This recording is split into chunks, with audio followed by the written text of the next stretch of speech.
Hey everyone, and welcome back to my channel. So today should be a fairly quick video on a topic that everyone has discussed. I just figured I would give my 2 cents on it because I have the samples of these fragrances to go along with the series that I'm doing, sampling fragrances of niche brands. Before I even purchased all of those samples from Lucky Scent, I purchased these samples directly from the niche house. Now, I have thoughts, I've had these fragrances for a while, so I just wanted to go over them and give you my thoughts. So I only have 4 of the fragrances, and I've had these fragrances for months now. So I've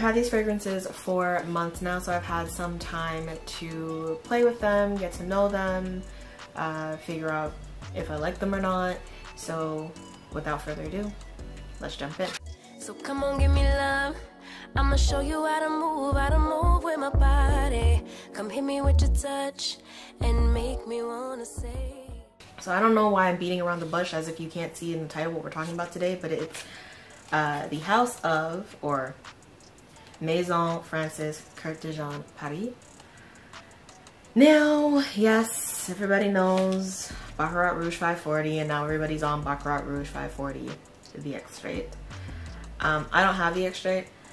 I have 4 scents from them, including Baccarat Rouge. Because I have had time to play with these scents, I know exactly in what order I enjoy them. So I'm gonna start with the one I like the least. First of all, they come in your standard kind of sample card, sample folder. It says the name of the house at the top, name of the house at the top, and then the name of the fragrance on the side. And when you open it up, it shows you the full bottle and it gives you the explanation or the description of the fragrance as well as the notes. The name is also on the top, and then here is the fragrance. So these sample sizes are 2 milliliters, so they're fairly decent size, and they're spray bottles. Okay. So, Oud Satin Mood is a fabric-inspired eau de parfum you will want to wrap around you. A flowing, shimmering substance on sun-kissed skin. Like a caress, oud wood softens on contact with rose from Turkey and a vanilla-scented oriental accord. Now, like I said, I've tried all of these fragrances on the card, on myself, long periods of time, yada yada yada, all the things. I will not be spraying this fragrance on me. I don't think I'm gonna spray any of them because I'm currently testing out 3 fragrances on this arm and I don't want so many things going on. But the main accords, starting with Oud Satin Mood, my least favorite. Main accords are vanilla, rose, oud, powdery, violet, amber, floral, warm, spicy, and balsamic. The notes are Bulgarian rose, Turkish rose, vanilla, agar wood or oud, violet, and benzoin. Now, I haven't smelled these fragrances in months. I kind of moved on from them. So maybe I changed my mind. I don't have any fragrance that smells like this, even out of this perfume reminds me of. I don't have any fragrance that smells like this, and for good reason. But let's do a little sniffy sniff. So I'm just gonna spray it on the card. The atomizers on these are phenomenal. I have perfumes, full-size perfumes that don't even have atomizers that work this well.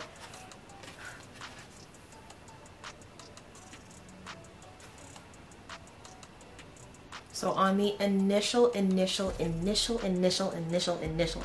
spray, it disappears almost automatically. It kind of smells like gummy bears. And then the rose oud combination, it is so strong in the rose oud. I can see why after smelling it on the card, I can see why people like this, but on my skin, I had to scrub this off. This gave me a headache, like almost instantly, to the point where I felt nauseous. And not a lot of sense to do that. I don't have a weak stomach by any means. On the card, it's not so bad. Like if it smelled like this, like if it smelled like it does on the card on my skin, I would be fine with the fragrance. But on my skin though, but I'm inclined to try it again. So I know I just said I'm not gonna try it on myself, but this one was the most polarizing for me, so I'm gonna spray a little bit, like a little dot, and we'll try it on the skin. But yeah, the first time I tried this, I had to scrub it off and I didn't look back. That's why this vial is basically full. Cause no fragrance has ever made me feel like that before. So I wasn't inclined to try it again. So I have it on my skin.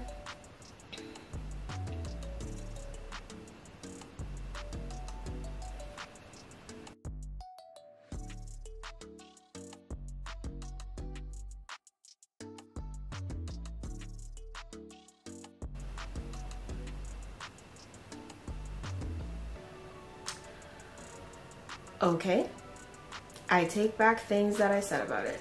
Not all the things. The rose oud is very prominent in this scent. However,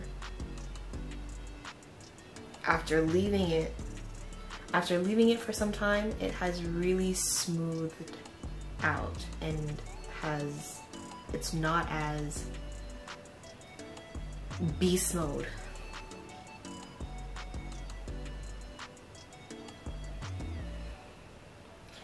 To me, it smells better on the exhale than the inhale. On the inhale, we're kind of running into Play-Doh territory, but on the exhale, you still kind of get that gummy bear sweetness.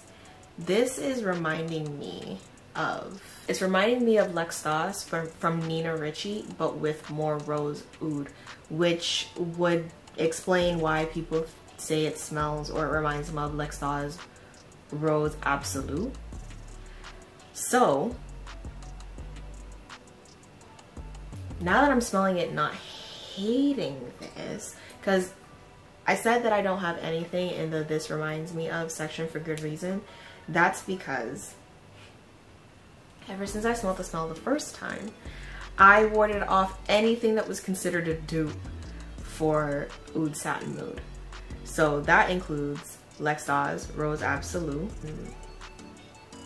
and Kayali Sweet Diamond Pink Pepper. And I might give those a try. Now, I'm not saying I'm gonna buy Oud Satin Mood. It is a good fragrance. I can appreciate it for what it is. But I would still prefer a little bit more of a sweetness. Like I want that gummy bear exhale on the inhale, but I'm not mad at this. And I'm kicking myself because I warded this off for quite some time. I didn't throw it out because, you know, smart. But I'm more inclined to give this scent profile a chance now, having smelled this. There's still some things about it that I don't quite enjoy, that I like the rose is very dry and prominent, the oud is very dry and prominent. I want something a little bit sweeter, but it is a good scent. I can appreciate it for what it is, and I can understand why people do like this scent, and I do take back my initial reaction of this. So would I buy it? No, probably not. But am I inclined to start looking into things that are within this fragrance category? Yes. yeah, I think I will. All right, I said this was gonna be a quick video, but now I'm finding it might not be. All right, let's go into L'Eau à la Rose. So this one is like the caress of rose petals gathered at daybreak. This eau de toilette unfolds on the skin with a delicate floral freshness. A drop of perfumed water reflecting a bouquet of 400 freshly bloomed roses. Also available in an eau de parfum and a scented body range. So I got specifically the eau de toilette. I got that on purpose. So let's give her a spritz on the card. So this one I did use more of.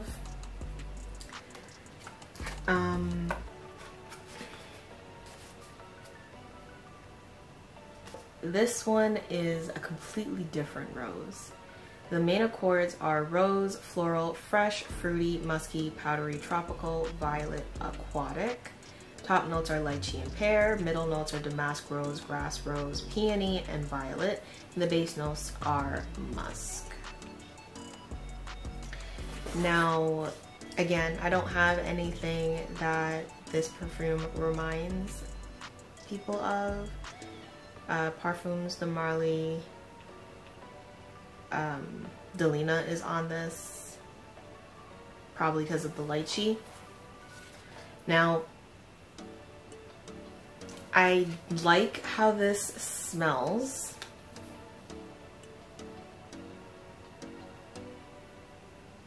But from what I can remember, it didn't last all that long. And I know this is the eau de toilette version.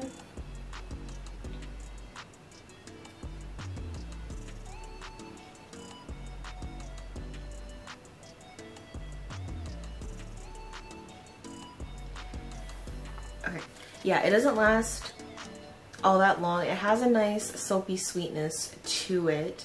Now I know there's an eau de parfum version to this, but it doesn't have lychee in it, and lychee is the note that I was most curious about. And I purchased this back when I was looking for a lychee perfume to replace After Sunset when I couldn't find After Sunset. And it's nice. It's subtle. It's a very aquatic rose, or aquatic sweet rose scent. I just don't think I'd be willing to pay the money for it.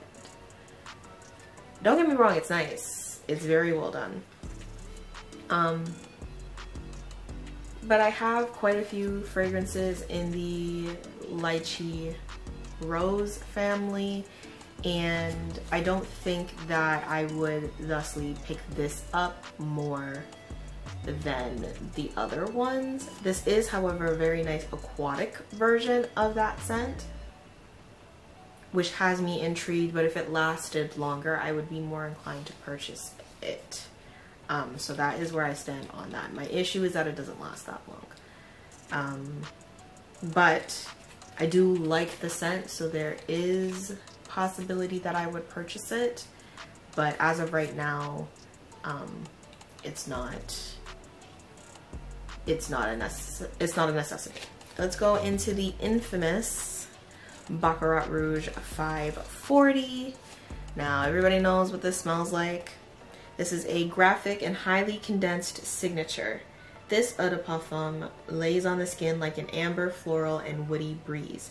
The aerial notes of jasmine and the radiance of saffron carry mineral facets of ambergris and woody tones of freshly cut cedar wood.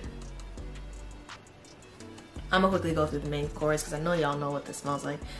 It's woody, amber, warm, spicy, fresh, spicy, aromatic, animalic, fresh, conifer. Top notes are saffron, jasmine. Middle notes are amberwood, ambergris. The base notes are fir resin and cedar. Now this perfume reminds people of Ariana Grande Cloud, which I have. Burberry Her. I have Burberry Her Intense.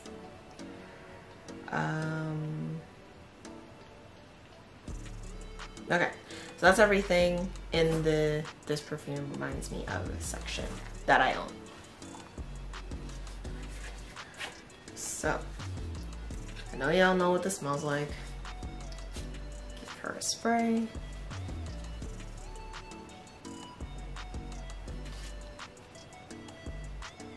Yep, Baccarat Rouge.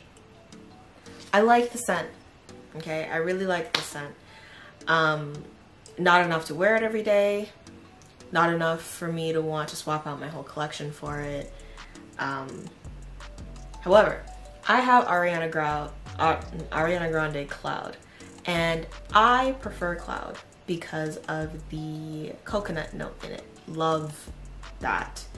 I also have Burberry Her Intense, which isn't an exact dupe. It's a little bit different in the scent profile, which is great because having too many of the same scent doesn't make any sense. So it's a little bit different in the scent profile, plus strawberry. So that's a different occasion for that scent. I have a Juliana's Perfume dupe of Baccarat Rouge, which is more, to me, has added almond in it. It's a little less sweet. But yeah, it's a really good scent. I just don't need it. And because it's such a popular scent, I prefer having the slightly different ones, because on my skin they then pull a little different, so it doesn't smell exactly like Baccarat Rouge, so I don't smell exactly like everybody else. Obviously perfume translates on people differently, but when like so many people are wearing it, it is bound to smell similar. So yeah, that's Baccarat Rouge 540. I don't intend on purchasing it. I kind of want to smell the extrait, but as of right now, yeah, I don't plan on purchasing it. All right, the last one we have here is Gentle Fluidity Gold. Now this is blur gender boundaries and be unconventionally free with this flowery vanilla eau de parfum. In the heart of the fragrance, the refined floral accord and powerful vanilla facets are magnified by the luminous freshness of a musky woody note. So main accords are vanilla, powdery, amber, woody, fresh, spicy, musky, aromatic, sweet, and soft spicy.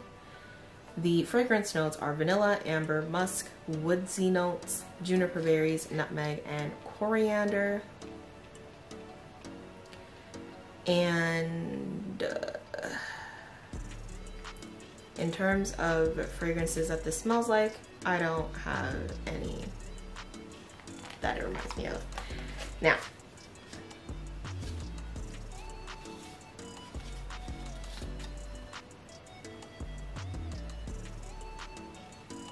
I really like this scent. This is my favorite out of the four. The only issue is it doesn't project. Like, I know these are fragrances where like you're not gonna smell them on yourself, but other people are gonna smell them on you. But even like smelling it, spraying it on the card and trying to smell the card, like I gotta be right up on this card to smell it. And I can't justify buying it if I can't smell it. And that's another thing. Like, fine, if it does project but I just can't smell it, I like to be able to smell my fragrances. So that was my biggest problem with this, and you can see I used, well, maybe probably can't, but I used the most out of this vial. So I kind of gave up on the idea of purchasing it because it just didn't perform the way I needed it to perform to justify the price of it. But I was gonna buy it, and then Juliana's Perfume came out with a dupe, and I bought the dupe. And not to take away from this fragrance, but the Juliana's Perfume dupe projects more, and I'm just gonna keep that one. So I'm not going to be purchasing Gentle Fluidity Gold, purely because of the lack of projection on it, which is unfortunate, but it is what it is. So for Maison Francis Kurkdijan fragrances, Am I going to be purchasing any of them? Probably not. Yeah, probably not. I know there's a lot of hype around these fragrances, and there's a lot of hype around niche fragrances now as well. And all I would say is try them first before you purchase them. I feel like when people blind buy a large bottle of perfume, they're more inclined to say that they like it because they spent a lot of money on it and they have a large quantity of it. So they gotta cope with that purchase now, and to then purchase like a $200 perfume, have a huge bottle of it, and turn around and say you don't like it, it hits a nerve in you. So I'm not to say that people are lying per se, but you're just more inclined to convince yourself that you like it, you know? So I would say get samples, try the fragrance, and if you go through your sample or you really like it, you're inclined to purchase it, then that makes sense. But once you purchase it, yeah, you're gonna be inclined to enjoy it or like it, or say that you like it, and then may not actually use it. So just to save yourself the money and the stress, samples are the way to go for that. So that's everything that I have to say about Maison Francis Kurkdijan. I do want to try the X-Straight for $540, and I think I want to try Grand Soir. So if I do get that, I think that's it. If I do get that, then I will review those two, but as of right now, I do not own anything aside from these from the house. So if you do, please like, comment, and subscribe, and I will see you in the next one. Bye.